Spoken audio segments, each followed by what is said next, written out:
Hello and welcome to this edition of our global webinar series. This webinar session is titled Solutions for High Reliability Applications. My name is David Adib and I'm a Senior Technical Marketing Engineer here with KEMET in Florida, and I will moderate the webinar today. We're very pleased that you find time to join our webinar today.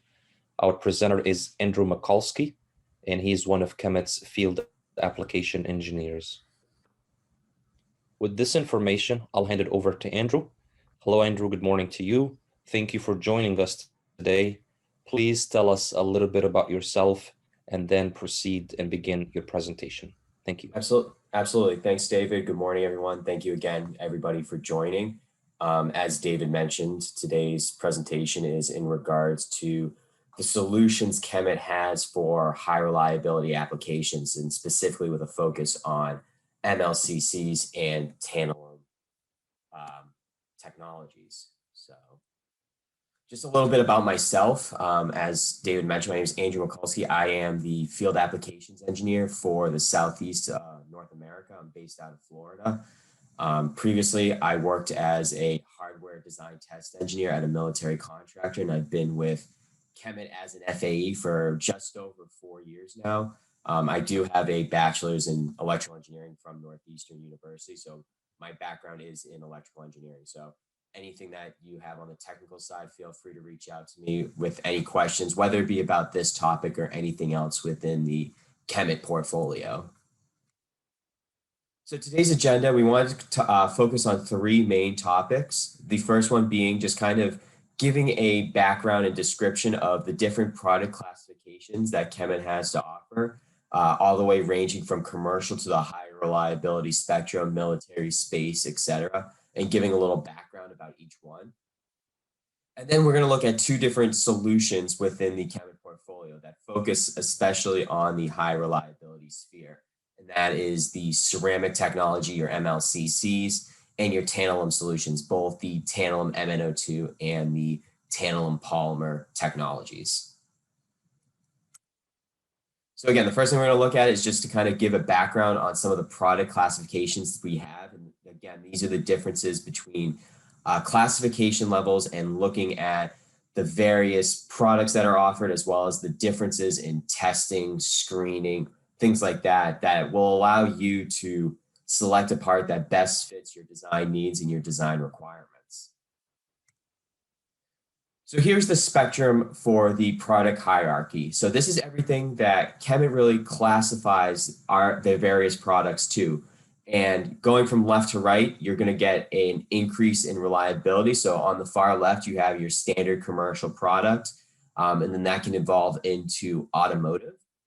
And then we have a few different areas of high reliability product as you get above automotive. And that is your COTS, which is your commercial off the shelf, your HRA, which is your high reliability alternative, your military, which is a design based off of and meets a mil spec, space grade, which again, same concept. You get a lot of testing, a lot of screening that's done on this part. And it's designed to some type of space grade requirement. And then as you get further up, we do have the ability to provide custom solutions. So any type of footprint screening, et cetera, that's available may be beyond the space mil high rel spectrum.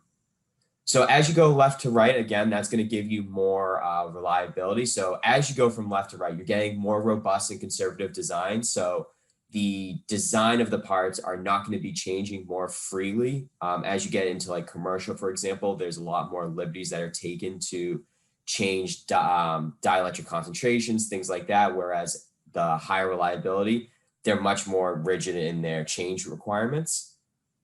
You get more and more in-process testing, so more and more screening that's done in order to reduce the risk of failures potentially occurring.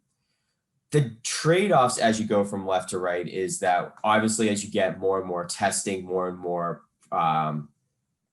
stringent controls, things like that, the cost can start increasing. The volumes also start decreasing, as well as there's a reduced amount of CV values available for you to use. So it's trying to find that perfect balance between what you need in terms of testing and things like that with what kind of parameters you need to meet. And then, as I mentioned, as you go from left to right, you do get an increase in reliability. So basically what this includes is reduction in and or elimination of infant mortalities, reduction of normal life failures, and an increase in MTTF, so mean time to failure rates. So today's presentation, we're going to focus on the far right part of the hierarchy. So again, that's that COTS, HRA, military spec, and space grade. So I believe, yes, we have our first poll question with this after this. Yes, and I went ahead and sent the question through, so our audience should be able to see the question appear on their screens now. So please go ahead and submit your answers, and we'll give it a minute here for the answers to come through.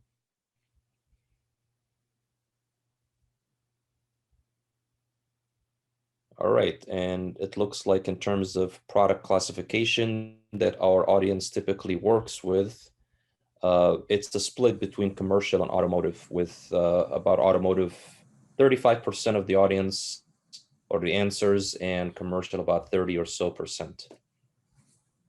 Kind of expected, I think, Andrew. Very interesting, yes.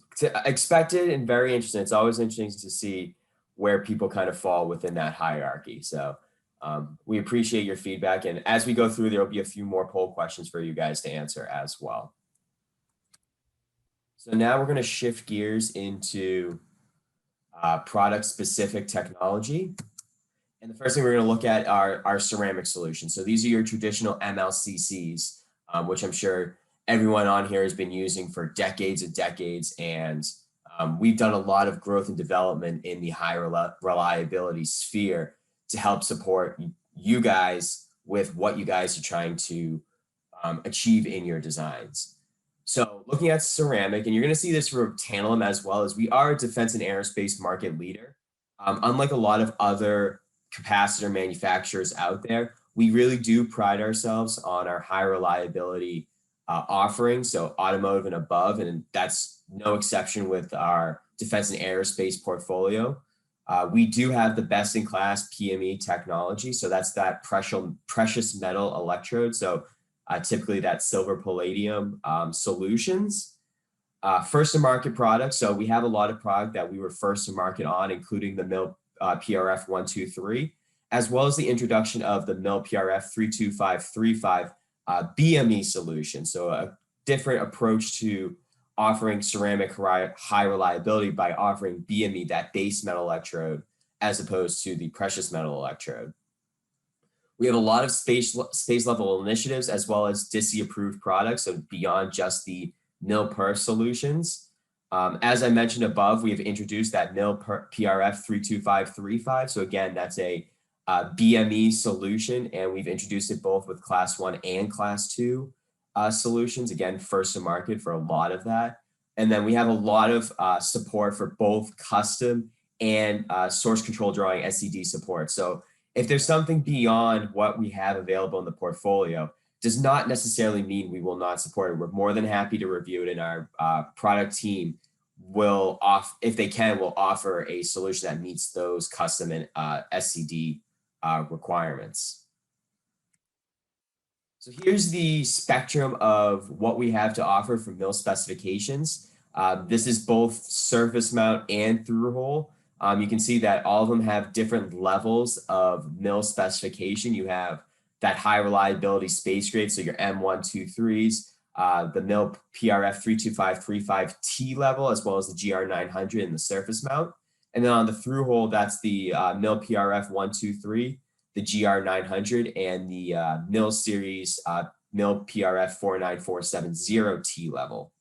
The levels that you see here, you'll see as you go down, we have them understand and establish reliability as well. You'll see similar specifications in there. For example, the 32535 comes up as both T level and M level. It's a similar spec, but basically that difference in level provides additional screening that puts it from a standard established reliability into a high reliability sphere. And as you go down too, you can see that we have parts that meet various DISI drawings. You can see, for example, the 03028, the 05006 or 7, the 91019. And then we also have what we call MIL equivalent or general purpose solutions, which are screened per certain military specifications, as you can see on the right, for example, the 49467, but it's not necessarily a solution that is a 49467 certified part, for example. So a lot of offerings are available for you if you do need to meet these specific high reliability standards. Now, I also throw this in here just so that people understand what the difference is between the various dielectrics that we have available. As you start going into some of our high reliability products, you're going to see some that call out some of the commercial and automotive dielectrics, like you see above the class 1 C0G, for example, versus the class 2 X7R or X5R. There's also in some of the mil spec parts, you'll also see some of the more high rel dielectrics that you see down below, which are your BP, BX, and BR. There are some similarities between the two. For example, a BP is similar in performance to a C0G. They're both class 1 dielectrics. They're both highly stable across operating conditions, voltage, temperature, time, things like that. The biggest difference between them is that BP is exclusively PME, for example, so it's that precious metal electrode. And then as you go across, you see that BX and BR, which perform similarly to a class 2 X7R, but again, those are exclusively PME. So there are some variations between the two, but as you start going through the portfolios, you'll start seeing some products that are going to have these commercial automotive grade dielectrics as opposed to the mil high rel dielectrics, for example. Now, a couple of products I wanted to highlight. As I mentioned, we're first to market on what we call the mil PRF 32535 solution. It's a high CV military space grade solution, and a couple of things that really make it stand out from some of the other technologies out there is one, it's a BME solution. So it's base metal electrode. That means it's a nickel electrode as opposed to the more traditional silver palladium, for example.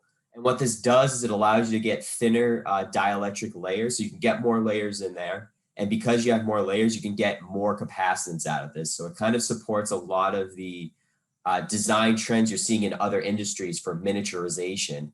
And for example, by going with this solution, you can get up to a 55-fold increase in capacitance. So you're talking a pretty significant increase in overall capacitance for this device. Because you're using this, it's a higher breakdown voltage. In the 32535 specification, you can get X7R or C0G dielectrics. So again, if you're trying to get that higher capacitance value, you could go with the X7R. You do lose some of that stability. The C0G is a higher stability product. You're not going to see a change in capacitance over operating conditions, but the overall capacitance is lower compared to the X7R. These do include 0402 and 0603 case sizes. So again, we are supporting a miniaturization trend that we see across the various industries. These are available up to about a 200 VDC rating and cover the entire spectrum from -55 to 125C. So I mentioned this before, and we do have what we call COTS solution. And I wanted to put this in specifically because various manufacturers use the term COTS, and I want to clarify what we term COTS. So it does stand for commercial off the shelf, but one of the biggest misnomers about this is that it's a commercial product or it's an upstream product or something like that. And for KEMET, that is not the case. There's nothing commercial about this product. It is a completely separate manufacturing line process than our commercial products. It goes through an extensive screening that, again, reduces a lot of the risks of failure. And again, it's a significant improvement on our commercial offerings that are out there. So I wanted to put this in there just so you guys know that COTS does not equal commercial. So it's completely different, and it does fall under the high reliability spectrum.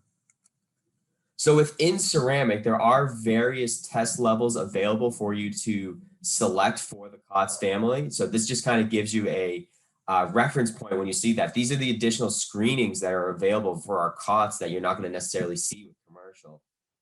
PDAs, so percent effective allowance, DPAs, destructive product analysis, things like that, additional screening that you see up at top. So again, If you're looking at high reliability, you don't necessarily want to go all the way to a mil spec part, COTS is a good solution for you.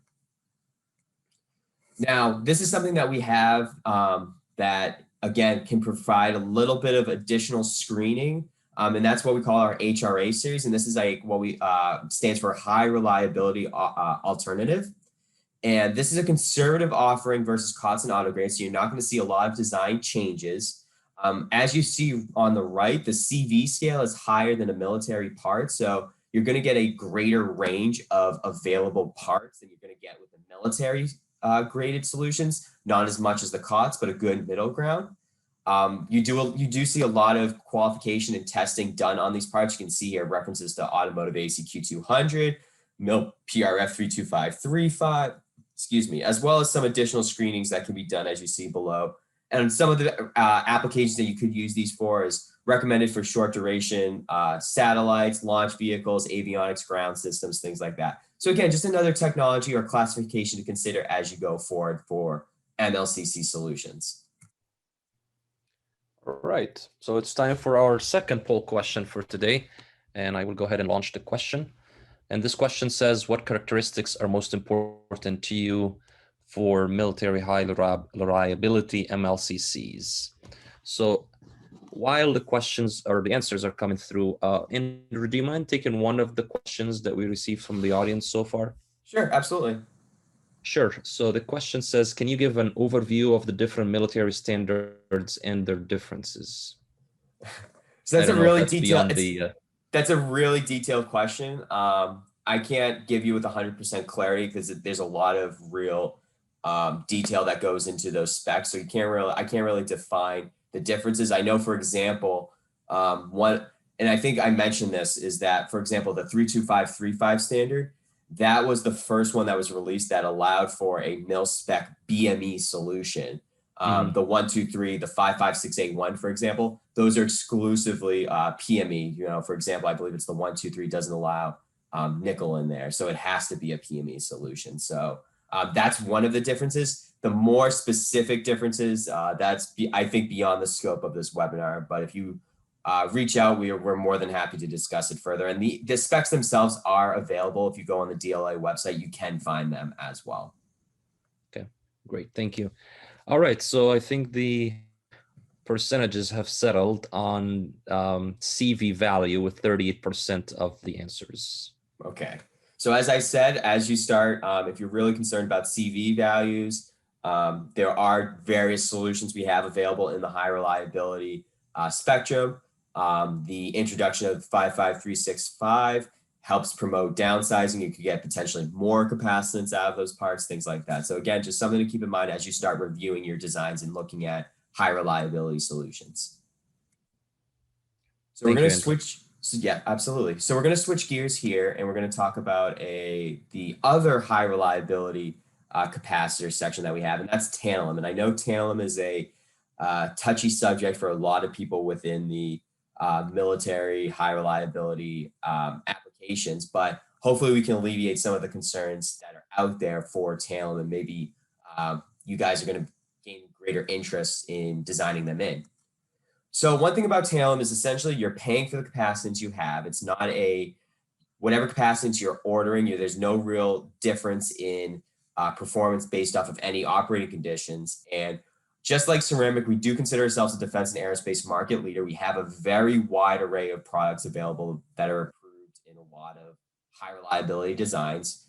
We have introduced the Polymer Technology, which is a quote unquote improvement on the traditional MnO2 technology. Essentially, the difference is replacing the MnO2 cathode with a dry conductive polymer. We have a lot of first to market products, high reliability alternative tantalum polymer, high energy modules, polymer hermetic sealed, things like that.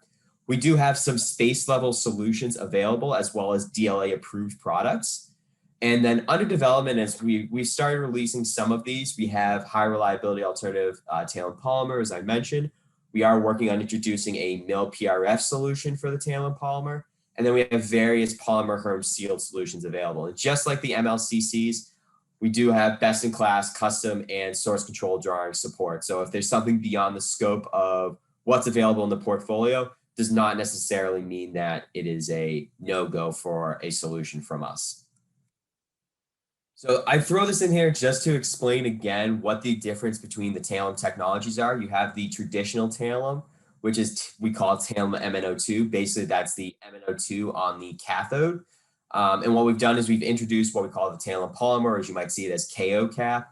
And this is replacing that MnO2 with a dry conductive polymer. So among other things, it gives you lower ESR, it gives you lower derating requirements, it gives you the opportunity for more lower derating, more capacitance, things like that, as well as reducing the risk and basically eliminating the risk of ignition failure modes that was plaguing the MnO2 for a very long time. So this is just showing you kind of the comparison between performances between the two. Again, the polymer technology is a dry conductive polymer. MnO2 is manganese dioxide. And just looking at these two examples here, on the left, you're looking at ESR across frequency, and you can see that pretty much across the board, regardless of temperature, the tantalum polymer is a lower ESR part. Lower ESR gives you the opportunity to put more ripple on it, among other things. And then same thing for if you look at frequency. So tantalum does have a roll-off frequency of around 1 megahertz. And you can see here that compared to the MnO2 technology, that roll-off can still occur around that 1 megahertz range, but you can see that it occurs at typically a higher frequency than you will see with the MnO2. So what we're seeing in the defense and aerospace industries is the greater adoption of the polymer technology as opposed to the MnO2. As I said, the MnO2 was had issues for a long time with availability of material, with ignition failure modes, things like that. And as I mentioned, the polymer, what's really good about it is it has a lower derating requirement. So it only requires about 10 to 20% derating as opposed to the more stringent 50% derating for the MnO2. So this allows you to use it on higher application voltages. So you can see here, you can operate it all the way up to about 80 volts with a 100-volt rated capacitor, whereas the MnO2 technology was really restricted to maxing out about that 28 volt due to the 50% derating on that part. And what we're seeing in terms of overall trends is that the ESR on the polymer technology is decreasing. So you're starting to see it going below about 10 mega ohms. And as that's decreasing, gives you increased ripple current capabilities. So now you're talking about up to 7 amps RMS, and obviously that's frequency dependent, but it does give you the opportunity to put more and more ripple current on these parts without risk of significantly damaging them.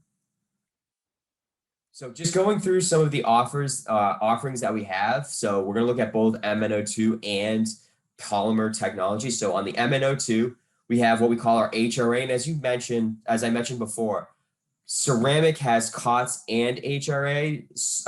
Tantalum does not have a COTS. They basically encompass it with their HRA offering. So you're not going to see a COTS and an HRA. It's really only going to be HRA. So we have multiple technologies as you see here. So you can see we have 428s, 493s, et cetera. I'm not going to go through all of them, but you can see that the differences between them are things like DLA drawing approval, CWR style. So those are strictly maintained and supported by the DLA. We have multiple anode that provides lower ESRs. We have face down solutions. So again, a lot of solutions out there to meet your design needs based off of what you're looking for, whether it be being attached to specific DISI drawings, et cetera. QPL products, so similar concepts. So you can see that we have parts that are designed to different MIL standards, 55365. We have the ability to add what we call SBDS, or simulated breakdown screening. Basically, that again provides additional screening that can help reduce potential failures and improve on life of these parts. Under space grade, so again, these are parts that are MnO2, but they are approved in space applications or aerospace applications. And again, T493s, 496, again, these have different design requirements. You can see fail-safe fuse, CWR series, low ESR. And again, you have the ability to add additional screening down below as you see that SBDS, or the simulated breakdown screenings.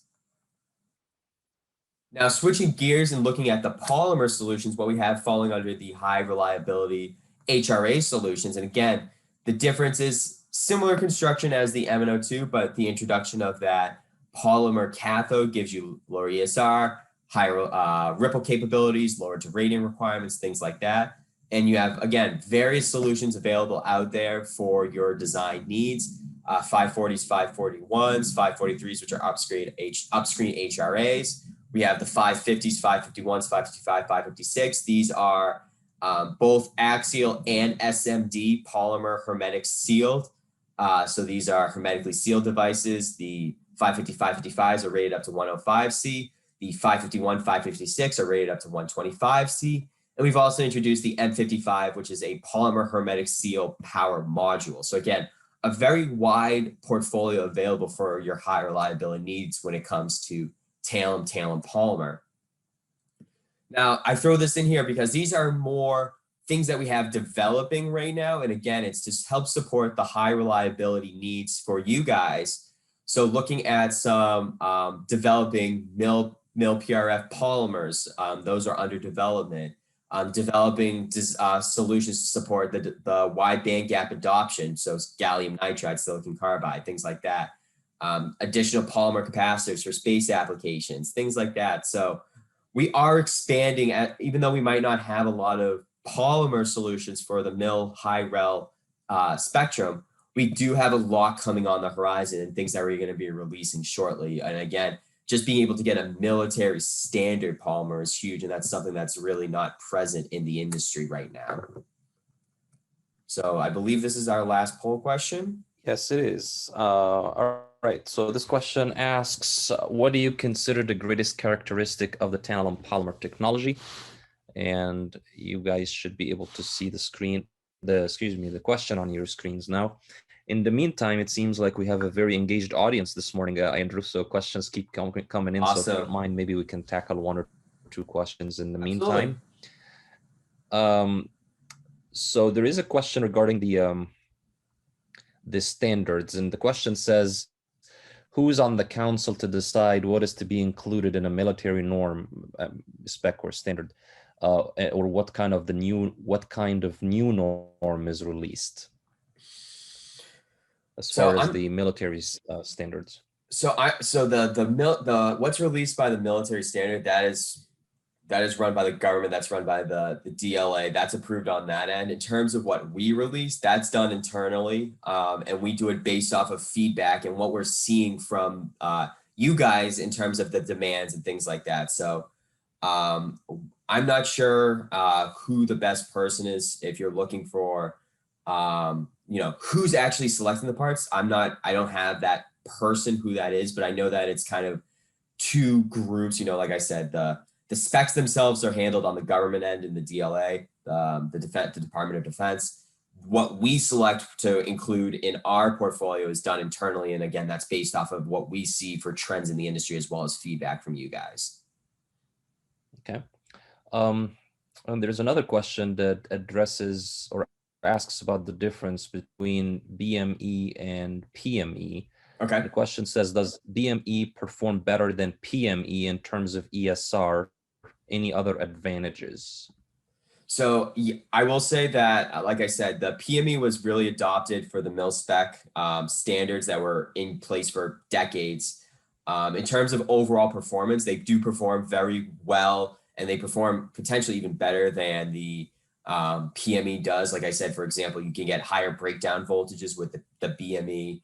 You get the ability to provide higher cap values, things like that with the BME, things like that. So, and I think that with the adoption and growth of it in other industries, like I said, automotive has significantly seen growth in BME, and the majority of capacitors out there now are BME solutions. So when it comes to reliability and performance compared to a PME solution, they perform as well, if not better than those guys.